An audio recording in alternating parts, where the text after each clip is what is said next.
Hey, I'm Wendy, and this is Loaves and Dishes, and today we are going to be making Philadelphia cheesecake bars. These are so easy and so fast, and would you look at that crust? Just look at it. Here's what you're going to need. Just a few ingredients. You want to start by preparing a 9 by 13 baking dish with some spray. And then we are going to mix together 1 egg, 1 box of yellow cake mix, and a stick of butter, which is 8 tablespoons of butter. So first, mix your egg up with a whisk. Then add your cake mix. And you're going to mix that up really good with a spatula or a wooden spoon.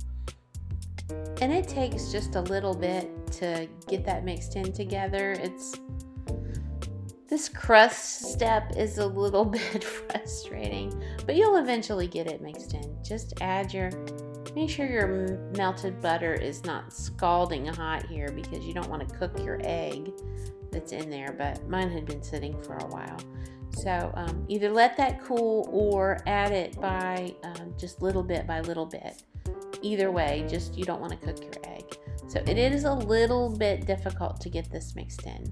And then once it is mixed in, and I left this long for a reason, so you could see how much effort it actually does take to get it all mixed up.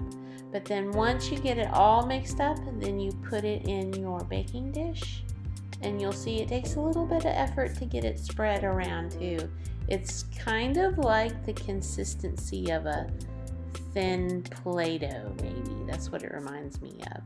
But it tastes delicious. It doesn't taste anything like Play-Doh, or I don't really know what Play-Doh tastes like. I don't want to admit too much there. I don't know what Play-Doh tastes like, but this is really good. I don't imagine Play-Doh is very good. Anyway, it takes a little bit of effort to get it spread around, and it doesn't have to be perfect, but you basically want it to be the same thickness over the bottom of the pan, and this is what's going to form your crust. You'll see though, if you look at the pictures, the crust and the filling kind of blend into each other a little bit once it's baked, but I'm probably doing way more effort than I need to here with it. I don't know. I got lost in the actions of spreading it around. Now we're going to get a pound of powdered sugar. If you buy your powdered sugar in a pound box, you do not need to weigh it like I'm doing here. But I thought I was real cute, and I put most of my pantry supplies into glass jars and bottles and things like that. And so now I don't know how much is in that container. You don't see it here on the video, but I have a glass container. Anyway, so I'm having to scoop it out onto my scale until I get a pound of powdered sugar. I think that's 1/3 of a cup there. So if you wanted to count how many scoops that is, then you would know about how many cups of powdered sugar that you need. But it's a 1 pound box of powdered sugar, which is a lot. That's a lot of sugar. So this isn't a dessert that you want to probably eat 3 meals a day. But it's nice for a treat, and it's a really nice dessert that you could add to, say, a baked goods tray that you were going to take to neighbors or friends, or to a tailgating party, or to share with your family. Or you can just put some plastic wrap over it and set it on the counter and dip some out whenever you want it. So those are all good options. Okay, we're finally on to the next step. Now, in a stand mixer, and I wish I had done a better job of getting this in the picture, you are going to mix together a block of cream cheese, which is 8 ounces of cream cheese, that pound of sugar, which I'm going to add to the bowl here, but you can't really see much of it because it's kind of off camera. You're going to also add 2 eggs, and a teaspoon of vanilla, and a tablespoon of lemon juice. you know what? It wouldn't hurt you to add a pinch of salt too, but that's entirely up to you.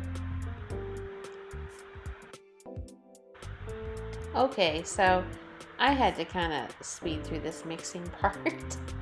It was way too boring and too long, so I cut some of it out. But there you can see a little bit of me adding the powdered sugar to the mixer. And in a second here, I'll have it all added and it'll all be mixed in well. We're about there. Okay, there we go. My mixer does that every time I lift it up. Does yours do that? Oh, it's so aggravating. Anyway, I'm going to take the paddle off. And then we're just going to pour this into our baking dish. And if you wanted to mix the crust and the filling in the same bowl, it's totally not going to matter because they are going to, like I said, going to kind of blend in with each other. So there we go. There goes the filling. I need a better way to film this so you can see it coming out onto the pan. But anyway, you just scoop it out there and you spread it around a little bit and then you pop it in the oven for 30 to 35 minutes and you are done. That's all there is to it. So I want you to go try this out, then go over to loavesandishes.net, check out all the other recipes. There's a bunch of them. You can check out this post where all the directions are. You take care and I'll see you next time. Bye-bye. Hey, this is Wendy. Thanks so much for watching this video. I hope you'll join Sarah and I on our mother-daughter adventures in takeout. You can find Dorks with Sporks wherever you download podcasts or at dorkswithsporks.com.